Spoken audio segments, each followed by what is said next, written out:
Hallo lieber Zuschauer, es geht los. Panflöte üben. Ich hoffe, du hast die richtige Panflöte bekommen oder vielleicht zweifelst du noch an irgendwelchen Fragen. Ruf mich an oder schreib mich an, ich werde dir da bestimmt weiterhelfen können. Wie war es bei mir, wo ich meine erste Panflöte in den Fingern hatte?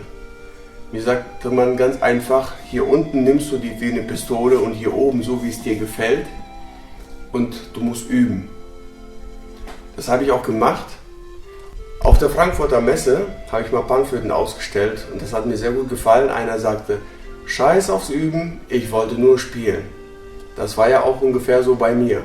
Ich habe nie geübt, ich habe nur gespielt. Ich habe Playbacks genommen, ich habe Panflötenspieler aufgelegt und nachgespielt. Das war mein ganzes Üben. Es gibt viele Theorien, wie man die Panflöte spielt, lernen sollte. Ich erzähle euch das, was ich selbst mir beigebracht habe und was ich für gut empfinde. Also wenn man eine Panflöte, meistens sind die natürlich kleiner, man nimmt die unten so ungefähr, oben so ungefähr und man kann damit spielen. Was wichtig ist, der rechte Arm, das ist nur zum Sägen quasi. Linke Arm, das werde ich euch noch beibringen, wie man ein schönes Vibrato damit machen kann. Das heißt, diese linke Hand muss sehr locker sein, damit das Ganze auch sehr locker von dann geht. Sonst kriegt man Probleme mit Lippen. Panflötenspiel, das ist das gleiche, wie man in eine Flasche bläst. Jeder hat das schon ausprobiert und genau das Prinzip ist hier auch. Und wenn ich jetzt unten reinblase, muss ich natürlich die Düse, sage ich immer dazu, die Düse halt breiter machen. Oben muss man die natürlich zusammenziehen, die Düse feiner machen. Und wozu ich immer Düse sage, das werdet ihr in späteren Videos auch merken, sehen, warum ich das immer zu den Lippen immer die Düse sage. Die Düse muss halt perfekt geformt werden. Viele fragen, ob es eine Panflöte schwer zu spielen ist. Ich sage immer ja und nein. Anfangen kann man mit einer Panflöte sehr leicht. Man kann da schnell alle meine Endchen spielen, weil die ganzen Töne natürlich hintereinander sind. Das heißt, man fühlt sofort den nächsten Ton, man bläst da hinein und der Ton kommt. Ich mache das mal vor.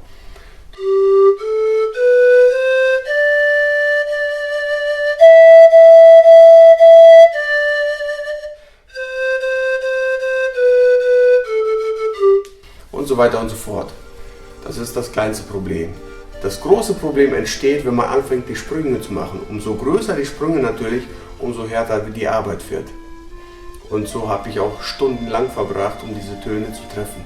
Man könnte natürlich auch Übungen machen, die ich auch nicht wirklich gemacht habe. Ich habe sehr viele Lieder nachgespielt, zum Beispiel.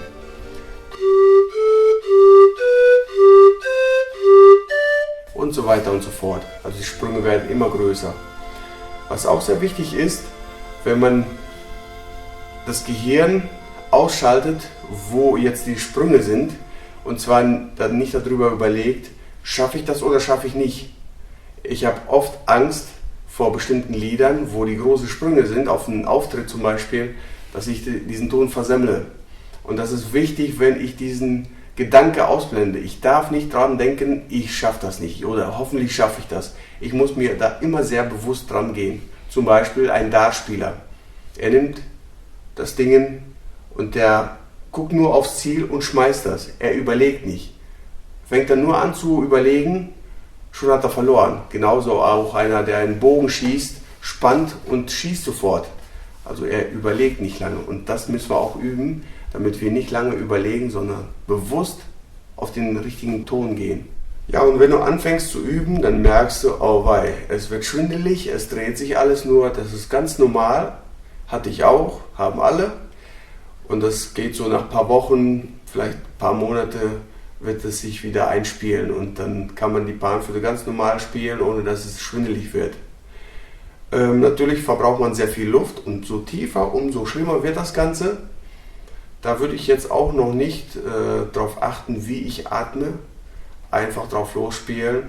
Und das werde ich euch demnächst im nächsten Video erzählen, wie wir am besten mit der Atemtechnik umgehen können oder wie wir das Vibrato am besten, am schönsten hinkriegen und wie wir die Halbtöne sauber hinkriegen.